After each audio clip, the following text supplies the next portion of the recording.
பார்க்கறதுக்கு முன்னாடி நெறைய எக்ஸ்பெக்டேஷன்ஸோடலாம் போய் பார்க்காதீங்க. ஒரு நார்மல் கமர்ஷியல் மூவி எப்படி இருக்குமோ, அந்த ஒரு மைண்ட் செட்ல போய் பார்த்தீங்கன்னா, இந்த படம் பார்த்தீங்கன்னா, நெறையவே கனெக்ட் பண்றதுக்கு வாய்ப்பு இருக்கு. ஒரு நார்மல் மிடில் கிளாஸ் பீப்பிள் எந்த அளவுக்கு கஷ்டப்படுறாங்கன்றத அத போட்டு திணிக்காம, வாழ்வியலோட சம்மந்தப்பட்டு எமோஷனல் சீக்வென்ஸாவும் சரி, காமெடி சீக்வென்ஸாவும் சரி, அவ்வளோ நீட்டாவே பிரசன்ட் பண்ணியிருக்காங்க.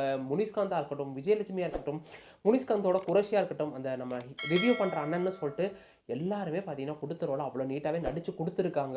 எனக்கு இந்த படத்துல ஒட்டாத ஒரே ஒரு விஷயம் என்னன்னு கேட்டீங்கன்னா, "எப்பா ரூ. 1,00,00,000 உங்களுக்கு கிடைக்குது. அதுக்குண்டான செக் கிடைக்குது." அப்படின்றப்ப அவ்வளோ அசால்ட்டாவா இருப்பீங்க. முனிஷ்காந்த்லாம் பார்த்தீங்கன்னா, தன்னோட வாழ்க்கை ஏதாச்சும் ஒரு விஷயத்துல மாறிறாதான்னு இருப்பாரு. அப்படிப்பட்டவருக்கு ஒரு ரூ. 1,00,00,000 கிடைக்குதுன்றப்ப, அவ்வளோ அசால்ட்டா தொலைக்கிறாருன்ற அந்த ஒரு விஷயம் மட்டும் தான் லாஜிக்கா இருக்குது. வேற வழியும் இல்ல. கதைக்களம் போற போக்குல அப்படித்தானே போய் ஆகணும்.